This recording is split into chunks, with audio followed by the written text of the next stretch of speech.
राहुल गांधी को सजा हुआ, उसके बाद उनकी संसद सदस्यता भी चली गई।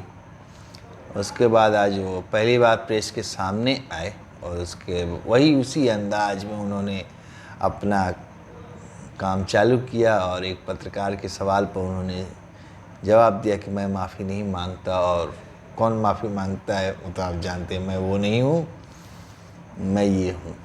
मैं अब क्या कहा जाए क्या नहीं कहा जाए। माफ़ीनामा तो वो भी मांग चुके हैं और उनको पता भी नहीं है कि जब जमानत जज साहब उनको दिए होंगे तो वो किस अंदाज में देते हैं और क्या करते हैं। अभी आज भी अगर उनको नहीं पता, कोर्ट के सामने अब वो एक सज़ा याफ्ता ही सज़ा मिली हुई है, जमानत पे हैं, और जमानत देते समय उनके वकील साहब की एक बार लाइन देख लेते, पढ़ लेते, उसके बाद बात करते तो ज़्यादा ही अच्छा लगता। चलिए ठीक है, एक पत्रकार महोदय उसमें कुछ बोले तो उनको भी, चूँकि मामला गर्म था तो उन्होंने वैसे ही सुना दिया और किस अंदाज में कहा वो तो आप समझते, हवा निकाल दी। चला ही। अब आगे इस प्रकरण में और कुछ होने वाला है, बहुत कुछ होगा ऐसा समझ में आ रहा है, क्योंकि विपक्ष भी मोर्चेबंदी कर रहा है। अभी बहुत कुछ होने वाला है, बहुत लोग बोलेंगे। मुझे तो ये लगा कि इस सब बोलने के बाद ये सब घटनाएं कम होगी और शांति ज़्यादा फैलेगी। कुछ लोगों के ज़बान पे ताले लगेंगे, कुछ अनाप शनाप बोलना बंद होगा। मगर ये तो लग रहा है कि जिस अंदाज में लोग चल रहे हैं और बढ़ा न दे, ऐसा तो नहीं होना चाहिए। फिर भी देखते हैं आगे क्या हो रहा है। और उसके बाद अरविंद केजरीवाल का विधानसभा में वो रूप नहीं देख लीजिए, फिर से जाके देख लीजिए वो किस अंदाज में गा रहे हैं। उनका तो स्टाइल ही अजब है भाई, बेईमान। वो दूसरे को कह सकते, अपने को नहीं कह सकते। उनका उप मुख्यमंत्री जो सामने उनके बगल में बैठता था वो तिहाड़ में बैठा हुआ है, उनका मंत्री तिहाड़ में आराम फरमा रहा है। किसको थेरेपिस्ट और क्या क्या बनाए थे वो तो आप ये हैं, खैर दोनों एक ही साथ पहुंच गए हैं, वो लोग बता देंगे कौन क्या है। उसके बाद इनका अंदाज निराला ही है और ऊपर से उनके अभी भी विधायक चूँकि बहुत ज़्यादा है ना, इसलिए बहुत चाक के अभी भी बोल रहे हैं।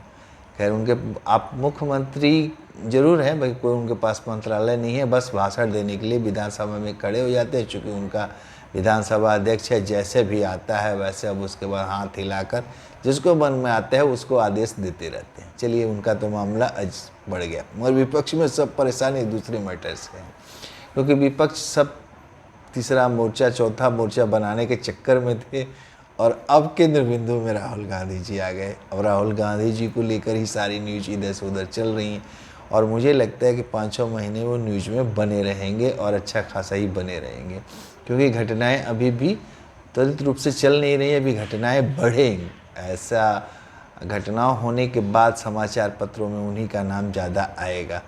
अब इन लोगों को ये छटपटाहट होती रहेगी कि जो हमने बनाया था रणनीति उसमें भी अब राहुल गांधी को भी मिलाना पड़ेगा, क्योंकि राहुल गांधी एक केंद्र बिंदु में आ गए हैं। अब देखिए इनकी दुविधा कैसे दूर होती है, क्या होता है। अभी उसके बाद बीजेपी ने अभी पत्ते खोले नहीं है, बहुत नहीं खोले, अभी कुछ लोग ही कुछ बोल रहे हैं।